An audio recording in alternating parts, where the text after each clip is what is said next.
Clarity of vision होना ज़रूरी है। क्लैरिटी ऑफ विज़न होने से ही आपका माइंड सेट क्लियर हो पाएगा। अगर बाई मिसफॉर्चून कुछ अगर हो गया तो स्टार्ट करने से पहले ही आप फेल होकर लॉस में बैठ जाओगे। वो आपका एक वैलिड बिजनेस का डॉक्यूमेंट है जिससे कि आप दिखा सकते हो कि मैं ये ट्रेड जो कर रहा हूँ वो लीगली एक्सेप्टेबल है। हेलो एवरीवन, स्वागत है आपको मेरे यूट्यूब चैनल पर। बहुत दिनों के बाद आज हम वीडियो अपलोड कर रहे हैं, उसके लिए मैं माफ़ी मांगूंगा। ट्राई करूंगा आगे से कंसिस्टेंट बना रहने के लिए। तो आज का हमारा इस वीडियो का टॉपिक है बिज़नेस के ऊपर 10 ऐसे फंडामेंटल्स जिसके वजह से एक बिज़नेस रन करता है। तो ये वीडियो शुरू करने से पहले अगर इस चैनल को आपने अभी तक सब्सक्राइब नहीं किया है, सब्सक्राइब कर दीजिए, बेल आइकन दबा दीजिए जिससे कि चैनल का हर एक नोटिफिकेशन आपके पास जल्दी से जल्दी पहुंचे।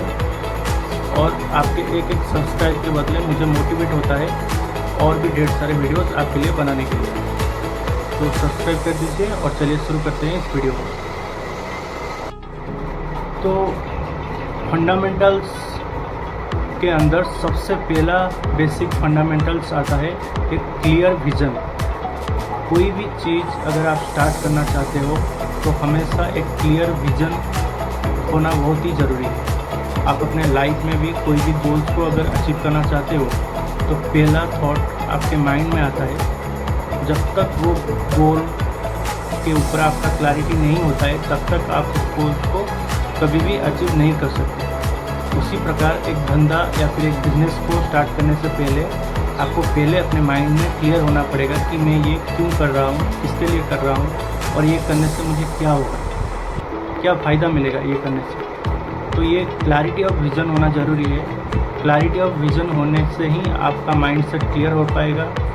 आप जो भी बिज़नेस आइडिया सोचेंगे वो भी एकदम क्लियर होगा और वो गोल्स को कैसे आप अचीव करेंगे, वो जो आप स्ट्रैटेजी भी बनाएंगे वो एकदम क्लियर स्ट्रैटेजी होगी। जब तक माइंड के अंदर क्लैरिटी नहीं है कोई भी चीज़ को अचीव करने के लिए तब तक आप वो धंधा या फिर वो बिज़नेस को अच्छे से अचीव नहीं कर पाओगे। तो एक सबसे पहला बेसिक फंडामेंटल्स जो सबसे पहले आता है बिज़नेस को स्टार्ट करने से लेकर वो है एक क्लैरिटी ऑफ विज़न। तो ये पहला फंडामेंटल्स को समझने के लिए एक एग्जांपल लेते हैं। सपोज मान लीजिए एक लड़का उसने सोचा कि एक बिज़नेस स्टार्ट करने के लिए अगर वो सिर्फ सोच के ही कुछ बिज़नेस अगर स्टार्ट कर लेगा तो मैक्सिमम चांसेस है कि वो बिज़नेस फेल हो जाएगा। लेकिन अगर बिज़नेस स्टार्ट करने से पहले वो एक क्लियर विज़न लेता है कि मुझे क्या करना है। फॉर एग्जांपल उसने सोचा कि मुझे लोगों का प्रॉब्लम सॉल्व करना है। क्या प्रॉब्लम सॉल्व करना है उसका भी क्लैरिटी आना चाहिए। उसने सोचा कि मान लीजिए आजकल लोगों का बहुत ही प्रॉब्लम होता है मोबाइल्स को रिपेयरिंग करने के लिए। तो उसने सोचा कि मैं पब्लिक को उनका जो मोबाइल रिपेयरिंग का सर्विस है वो प्रोवाइड करूँगा। तो उसने पहले माइंड में क्लियर रखा कि मैं पब्लिक को मोबाइल रिपेयरिंग सर्विस प्रोवाइड करूँगा। उसके बाद उसने क्या किया, उसने अपना माइंड सेट क्लियर किया कि मोबाइल को रिपेयर करने के लिए मुझे क्या ज़रूरी है। वो उसने पहले स्किल सीखा कि मोबाइल्स को कैसे रिपेयर करते हैं, कैसे कस्टमर्स को अच्छे से सर्विस प्रोवाइड करते हैं। मार्केट में जितना डिमांड रहता है मोबाइल्स के स्पेयर पार्ट्स के ऊपर वो उसको कितना अफोर्डेबल में लोगों को सर्विस भेज पाएगा। तो एक क्लैरिटी ऑफ विज़न उसने अपने माइंड में रखा। मोबाइल्स का सर्विस का स्किल्स उसने सीखा, रिपेयरिंग का स्किल्स उसने सीखा और फिर वो पब्लिक को ऑफर किया। तो ऑटोमेटिकली पब्लिक उसको अच्छा फीडबैक देंगे, अच्छा उसके दुकान में आएंगे और वो भी अगर अच्छा कस्टमर्स को सर्विस प्रोवाइड करेगा ऑटोमेटिकली प्रॉब्लम्स पब्लिक का भी सॉल्व हो जाएगा और वो भी पैसा इनकम कर पाएगा। तो ये क्लैरिटी ऑफ विज़न से वो अच्छे से अपना बिजनेस चला सकता है। तो हर एक बिजनेस स्टार्ट करने से पहले माइंड में क्लैरिटी ऑफ विज़न होना बहुत ही ज़रूरी है। तो आइए जानते हैं दूसरा बेसिक फंडामेंटल्स। जो दूसरा बेसिक फंडामेंटल्स है वो है लीगल डॉक्यूमेंट्स। कोई भी बिज़नेस अगर आप स्टार्ट करना चाहते हो उससे पहले उसका लीगल डॉक्यूमेंट्स या कोई भी पेपर्स वगैरह उसको आप अच्छे से रेडी करना बहुत ही ज़रूरी है। क्योंकि अगर आप एक बार बिज़नेस स्टार्ट कर दिए और उसके बाद बाई मिसफॉर्च्यून अगर कुछ हुआ ऊपर नीचे तो आपका बिज़नेस बंद होने का चांसेस रहता है अगर आपके पास एक वैलिड डॉक्यूमेंट्स नहीं है उस बिज़नेस में। तो आप लॉस में भी जा सकते हो। आपने सोचा था कि हाँ बाद में कर लूँगा डॉक्यूमेंट्स, अभी बिज़नेस स्टार्ट कर देता हूँ, अगर बाई मिसफॉर्चून कुछ अगर हो गया तो स्टार्ट करने से पहले ही आप फेल होकर लॉस में बैठ जाओगे। तो पहले आपको अपना बेसिक लीगल डॉक्यूमेंट्स, पेपर्स वगैरह रेडी करना बहुत ही ज़रूरी है कोई भी एक बिज़नेस को स्टार्ट करने से पहले।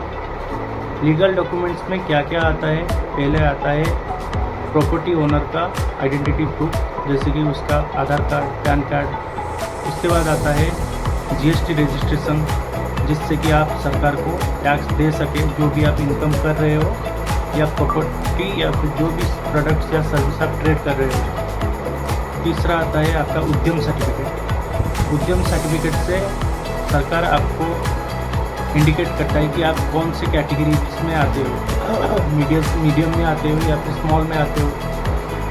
तो उससे आप बेनिफिट पा सकते हो सरकार के। ढेर सारे गवर्नमेंट बिजनेस लोन्स के ऊपर बहुत सारे टेंडर्स आते हैं जिसके ऊपर आप अपने कंपनी के जीएसटी के द्वारा अप्लाई कर सकते हो।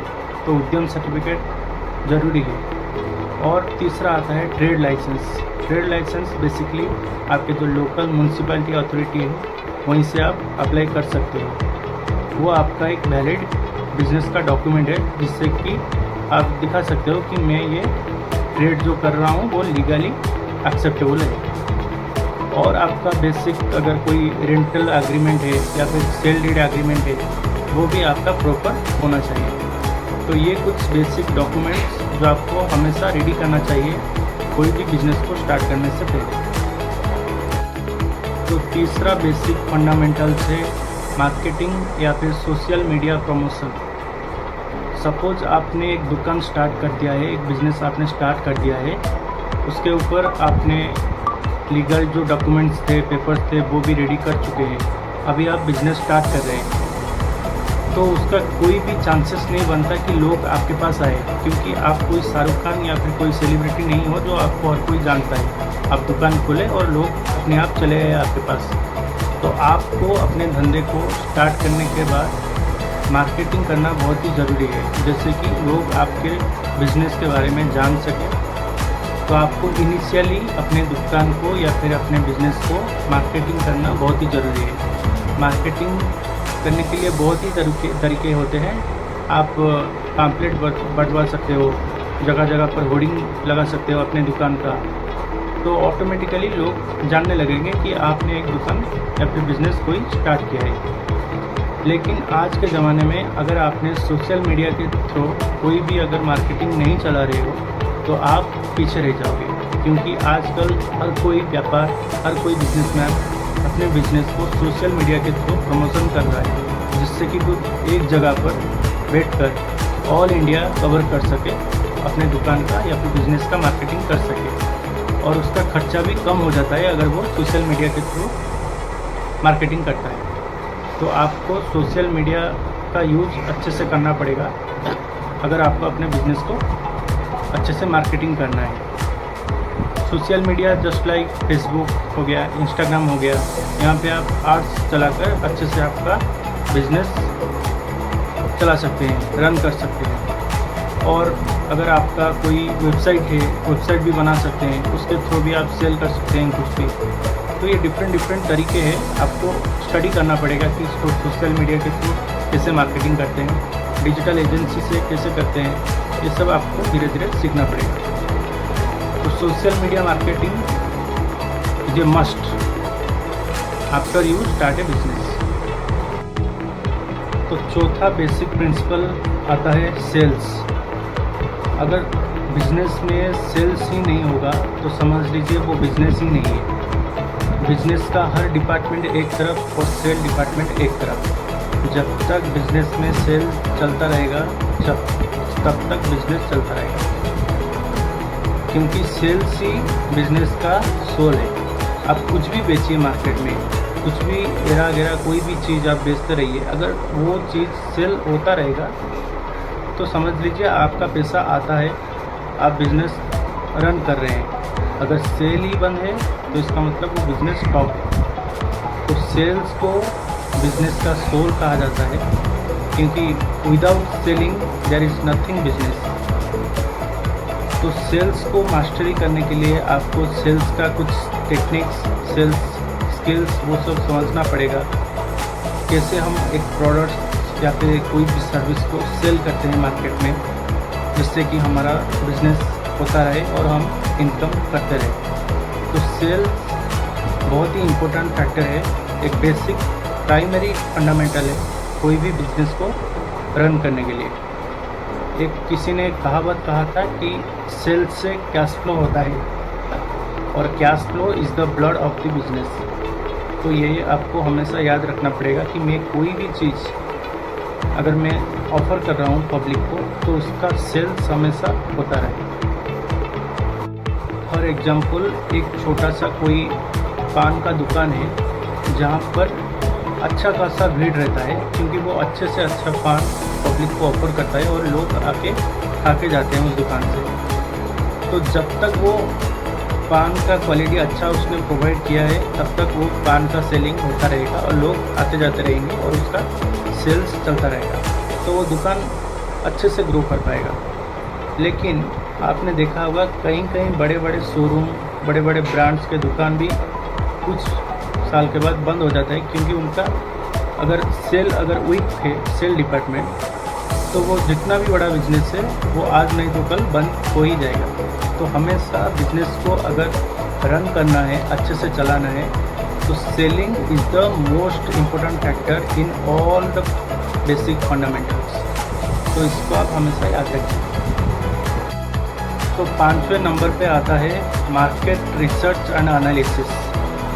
आपके मन में एक सवाल ज़रूर उठता है अभी कि ये जो फैक्टर है मैंने सेकंड नंबर पे क्यों नहीं बताया। एक क्लियर विजन के बाद आपको मार्केट एनालिसिस करना पड़ता है, रिसर्च करना पड़ता है, उसके बाद ही आप स्टेप लेते हैं कि हाँ मैं लीगल डॉक्यूमेंट्स रेडी करूँगा, अपना बिजनेस स्टार्ट करूँगा। तो ये आपके मन में ज़रूर सवाल आता है, आया भी होगा। लेकिन इन माई ओपिनियन मार्केट रिसर्च या फिर एनालिसिस बिजनेस से पहले करना का कोई भी मतलब नहीं है। हाँ, एक बेसिक फंडामेंटल रहता है कि अगर मैं इस कैटेगरी में बिजनेस स्टार्ट करना चाहता हूँ तो मुझे थोड़ा मार्केट को एनालिसिस करना पड़ेगा, मार्केट को थोड़ा रिसर्च करना पड़ेगा कि कौन सा प्रोडक्ट क्या है, कैसे चलता है मार्केट में, ये तो आपको ज़रूर देखना चाहिए। लेकिन इन माई ओपिनियन जो भी हम रिसर्च करते हैं बिफोर स्टार्टिंग ए बिजनेस, उसका कोई भी वैल्यू नहीं रहता है जब तक हम वो बिज़नेस स्टार्ट नहीं करते हैं। जब तक हम बिज़नेस स्टार्ट नहीं करेंगे, हमारा कुछ प्रोडक्ट सेल नहीं होगा।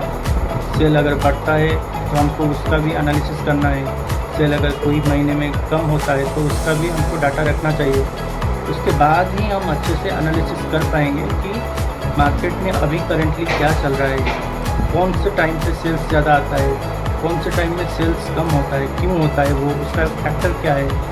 वो जब हम चीज़ें बेचते हैं ना, उसके बाद ही हमको पता चलता है कि ऐसा क्यों हो रहा है। बिफोर जब हम ये सब सोचते हैं कि मार्केट को देखूंगा, ये सब करूंगा, वो सब थ्योरेटिकल होगा। एक बार अगर आपने बिज़नेस स्टार्ट किया है, अगर वो प्रोडक्ट कुछ सेल हो चुका है, उसके बाद ही आपके पास एक्चुअल डाटा होता है, आपके पास प्रैक्टिकल नॉलेज होता है कि क्या चल रहा है अभी मार्केट पे। तो उसी के बेसिस पे ही आप अच्छे से मार्केट पे रिसर्च कर सकते हैं और एनालिसिस कर सकते हैं। मार्केट रिसर्च या एनालिसिस का मतलब बेसिकली वही है कि आप जो भी प्रोडक्ट या सर्विस दे रहे हो पब्लिक को, वो उसका क्या मार्केट पे अभी इफेक्ट चल रहा है, कितने कॉम्पिटिटर्स है, क्या लोगों का डिमांड आगे से बढ़ रहा है या फिर कम हो रहा है या फिर इक्वल है। तो 6ठे नंबर पे आता है customer feedback and improvisation. Customer feedback क्यों ज़रूरी है? क्योंकि जब भी आप कोई भी प्रोडक्ट या सर्विस को मार्केट में बेच रहे हो, तो कस्टमर से उस प्रोडक्ट या सर्विस के बारे में फीडबैक लेने से हमको वो चीज़ का डिफेक्ट के बारे में पता चलता है कि हम वो जो चीज़ हम बेच रहे हैं उसमें क्या क्या और डिफेक्ट अभी बाकी है, जिससे कि हम वो फीडबैक ले सकें और वो चीज़ के ऊपर हम इम्प्रोवाइज़ कर सकें। क्योंकि सिर्फ कस्टमर से फीडबैक लेने से ही काम नहीं बनता है, वो चीज़ को जो उन्होंने फीडबैक दिया है वो डाटा कलेक्ट करके उसके ऊपर इम्प्रोवाइजेशन करना भी बहुत ही ज़रूरी है। तभी आप अच्छे से अच्छा क्वालिटी का प्रोडक्ट या सर्विस दे पाएंगे और जिसके बदले कस्टमर भी आपको पसंद करने लगेंगे। तो ये कस्टमर का फीडबैक एंड इम्प्रोवाइजेशन बहुत ही ज़रूरी है। कोई भी चीज़ या प्रोडक्ट या सर्विस आप बेच रहे हो, आज के ज़माने में हर एक बड़े से बड़ा कंपनी भी कस्टमर से सर्वे या फीडबैक लेता है, क्योंकि वो भी जानता है कि कस्टमर का फीडबैक कितना ज़रूरी है आज के डेट में। तो ये एक मेजर फैक्टर है और फंडामेंटल है जिसको आप। तो 7वें नंबर पे आता है प्राइसिंग। बिजनेस में कोई भी चीज़ अगर आप बेच रहे हो, वो प्रोडक्ट हो गया या सर्विस हो गया, अगर उसका प्राइसिंग आपने सही माइंडसेट से, क्लियर विजन से और मार्केट को स्टडी कर अगर प्राइसिंग उसको सेट नहीं किया है, तो ऑटोमेटिकली वो प्रोडक्ट का सेल्स डाउन होगा और आप लॉस में जाओगे। तो प्राइसिंग बहुत ही मेजर फैक्टर है कोई भी चीज़ को अगर आप बेचना चाहते हो। प्राइसिंग को सेट करने से पहले आपको कुछ फैक्टर्स को एनालाइज करना पड़ेगा। पहले तो आपके मार्केट में कितने कॉम्पिटिटर्स हैं आपके, दूसरा वो जो चीज़ मार्केट में अभी चल रहा है, दूसरे लोग उसको कितने में बेचते हैं और कितने में लोग उसको खरीदते हैं, जिससे कि आप एक एवरेज प्राइसिंग सेट कर पाए और अपना इनकम उससे कर पाए। नहीं तो क्या होगा, आप गलत प्राइसिंग अगर लगाओगे तो सेल्स नहीं होगा और आप लॉस में जाओगे। फॉर एग्जांपल, एक मार्केट में एक दुकानदार एक पिलो को बेच रहा है 300 रुपये पर। आपने क्या किया, वही पिलो को आपने बेच डाला 1000 रुपये में MRP लिख के मार्केट में बेचना चाहा। तो ऑटोमेटिकली अगर वो प्रोडक्ट का क्वालिटी सेम है वो 300 वाले के साथ, तो ऑटोमेटिकली लोग 300 वाला ही खरीदेंगे, वो इतना रुपया क्यों देंगे। तो ऑटोमेटिकली आपका सेल्स डाउन होगा। वहीं पर अगर आपने सेल्स को बढ़ाने के लिए प्राइसिंग को घटा दिया, मतलब 300 के बदले आपने 150 लगा दिया, तो कस्टमर तो चले आएंगे सस्ता देखकर, खरीद भी लेंगे, लेकिन एट द एंड जब आप कैलकुलेट करोगे तो आपका लॉस ही होगा, क्योंकि आपका प्रॉफिट मार्जिन बहुत ही कम था, जिससे कि आपका कुछ शॉप्स का एक्सपेंस भी हो सकता है, एम्प्लॉइज़ का सैलरी भी हो सकता है। तो आप सिर्फ किलो ही बेचते रह जाओगे, प्रॉफिट नहीं अर्न कर पाओगे। तो एक अच्छा प्राइसिंग सेट करना प्रोडक्ट्स के ऊपर बहुत ही ज़रूरी है एक बिज़नेस को अगर अच्छे से रन करना होगा। तो 8वें नंबर पे आता है ब्रांडिंग। ब्रांडिंग एक बहुत ही मेजर फंडामेंटल्स है कोई भी बिज़नेस को लॉन्ग टर्म के लिए चलाना या फिर ग्रो करना, क्योंकि ब्रांडिंग का मेन मकसद यही होता है कि कस्टमर के माइंड में एक इम्प्रेशन रखना अपने प्रोडक्ट के रिप्लेसमेंट में। जैसे कि मार्केट में अगर आप नूडल्स ढूंढेंगे तो आपके माइंड में सबसे पहला नाम किसका आता है, ऑब्वियसली मैगी का, क्योंकि मैगी एक नूडल्स का कंपनी का नाम है जिसने अपने आप को एक ब्रांड कर दिया है। तो ऑटोमेटिकली कोई भी अगर कस्टमर नूडल्स के बारे में सोचेगा तो उसके माइंड में सबसे पहला नाम आएगा मैगी। वैसे ही आप जो भी सामान या प्रोडक्ट या सर्विस प्रोवाइड कर रहे हो उसको इतना अच्छे क्वालिटी में या फिर इतने अच्छे से बेचो जिससे कि कस्टमर का पहला इम्प्रेशन आपका नाम ही आए उसके माइंड में। सपोज मान लीजिए किसी को चेयर का ज़रूरत है, प्लास्टिक चेयर, तो आपके माइंड में सबसे पहला नाम किसका आता है, नीलकमल, सुप्रीम। तो ये जो कंपनी के ब्रांड है ऑटोमेटिकली ये कस्टमर के माइंड में इम्प्रेशन रख चुके हैं कि अगर कोई भी कस्टमर चेयर अगर ढूंढने जाएगा प्लास्टिक का तो सबसे पहला नाम यही दो ब्रांड का आएगा। तो इसे कहते हैं ब्रांडिंग। और ब्रांडिंग के ऊपर आपको बहुत ही ध्यान रखना पड़ेगा अगर आपको अपने बिजनेस को लॉन्ग टर्म के लिए ग्रो करना है। तो 9th नंबर पे आता है बिल्ड कस्टमर रिलेशनशिप्स। कोई भी बिजनेस अगर लॉन्ग टर्म सक्सेस पाना चाहता है तो उसको अपने कस्टमर्स के साथ अच्छे से एक रिलेशनशिप्स बिल्ड करना बहुत ही ज़रूरी है। अगर कोई भी कस्टमर आपके दुकान में या फिर आपके बिज़नेस में आता है, कोई भी क्लाइंट अगर आता है, अगर आपने उसके साथ एक अच्छा रिलेशनशिप बिल्ड किया होगा तो ऑटोमेटिकली वो आपका एक रिपीट कस्टमर बन जाएगा। और एक बिज़नेस के लिए रिपीट कस्टमर कितना इम्पोर्टेंट है ये आप जानते होंगे। तो अच्छा रिलेशनशिप्स बिल्ड करने से वो जो कस्टमर आपका एक रिपीट कस्टमर हो गया है वो ऑटोमेटिकली अपने फ्रेंड सर्कल में, अपने फैमिली सर्कल में आपके बारे में बताएगा। ऑटोमेटिकली आपके दुकान पर कस्टमर्स का फुटफॉल बढ़ेगा और वो जो रिपीट कस्टमर आपके बन चुके हैं वो ऑटोमेटिकली आपके लिए एक मार्केटर के लिए काम करेंगे। अपने दोस्ती यारी में, अपने फैमिली सर्कल में आपके बारे में ज़रूर कोई ना कोई मोमेंट पे बताएंगे, तो वो आपके लिए एक मार्केटर्स होगी।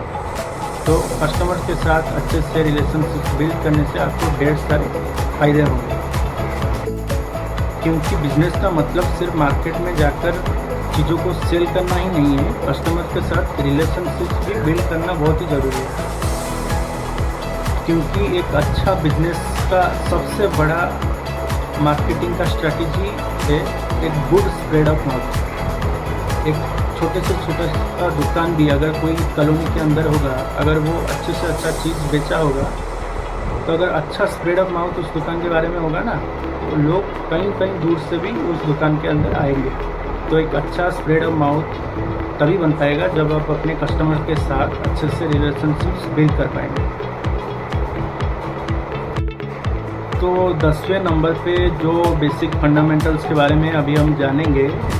अब तक हमने जितने भी 1 से लेके 9 तक जितने भी हम फंडामेंटल्स के बारे में जान चुके हैं, सबसे मेजर और सबसे क्रिटिकल फंडामेंटल्स अभी 10वें नंबर पे आता है, जिसका नाम है फाइनेंशियल मैनेजमेंट। आपने बिजनेस के बारे में सोच लिया है, आपने पेपर्स भी रेडी कर चुके हैं, आपने मार्केट एनालिसिस कर दिया है, आपने सेल्स अच्छा कर लिया है, आपने कस्टमर से फीडबैक ले गया है, तरह तरह का आपने जो भी हमने अभी आपको फंडामेंटल्स के बारे में सिखाया, आपने सब अप्लाई कर लिया है। तब भी आप बिजनेस में फेल हो गए अगर आपने फाइनेंशियल मैनेजमेंट को नहीं समझा।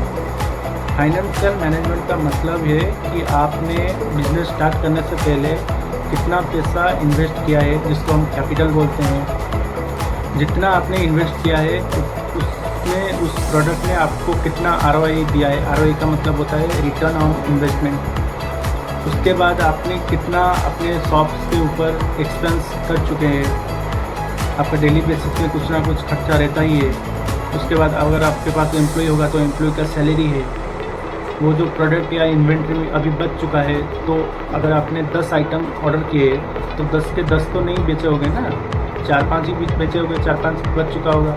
तो वो 4-5 जो बच गया उसका कॉस्ट और भी ढेर सारे के जो फाइनेंशियल है, उसको आप अगर जब तक आप मेजर नहीं करोगे, कैलकुलेट नहीं करोगे, तब तक आप बिजनेस में समझ लो आप फेल ही हो। क्योंकि आपने तरह तरह का कोडिंग लगा दिया, बिजनेस को रन कर दिया, सेल्स कर दिया। एट द एंड जब आप पैसा गिनने लगोगे तो आपका पैसा हाथ से जा चुका होगा। आपने 100 तरह के आइटम बेच चुके होंगे मार्केट में, लेकिन उसके बाद भी अगर आप अच्छे से फाइनेंशियल मैनेजमेंट नहीं करोगे, एट द एंड आप जब पैसा कैलकुलेट करोगे आपके हाथ में एक कोड़ी भी नहीं होगा, उल्टा आपके हाथ से जा चुका होगा बहुत सारा पैसा। तो financial management is the must अगर आपको एक बिजनेस को अच्छे से रन करना है, ग्रो करना है। तो ये जो चीज़ें हैं फाइनेंशियल मैनेजमेंट, कितना आपका GST लगता है, कितना आपका इन्वेंट्री बचता है, कितना आपने पैसा एक्सपेंस किया है इस महीने में, आपका एम्प्लॉय का सैलरी है, आप भी बैठते हो दुकान में तो आपका भी टाइम का कुछ पैसा होगा। तो ये सबको आपको कैलकुलेट करके चलना होगा, तभी आप एक अच्छे से एक बिजनेस को आगे ले पाओगे, अच्छे से रन कर पाओगे। तो फाइनेंशियल मैनेजमेंट उतना ही ज़रूरी है जितना कि प्रीवियस मैंने अभी 9 फंडामेंटल्स के बारे में बताया है। तो ये थे 10 basics fundamentals to run a business, जिसको आपको ध्यान रखना पड़ेगा अगर आप कोई भी बिजनेस अगर स्टार्ट करना चाहते हो। अगर ये वीडियो आपको पसंद आया होगा तो एक लाइक कर दीजिए। चैनल को अगर अब तक सब्सक्राइब नहीं किया है सब्सक्राइब कर दीजिए। साइड में बेल आइकन है उसको भी दबा दीजिए। आपके एक सब्सक्राइब करने से मुझे मोटिवेट होता है कि मैं आपके लिए और भी ढेर सारे कंटेंट इसी तरह के बिजनेस से रिलेटेड, फाइनेंस से रिलेटेड आपके लिए लाता रहूँगा, जिससे कि आप भी बहुत सारी चीज़ें जानने पाएंगे और मुझे भी मोटिवेशन मिलता रहेगा कि मैं आपके लिए कुछ अच्छे से अच्छा कंटेंट लाता रहूँगा। तो काइंडली सब्सक्राइब दिस चैनल।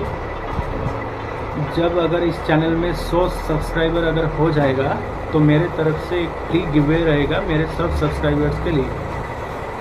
तो आज के लिए इतना ही, धन्यवाद।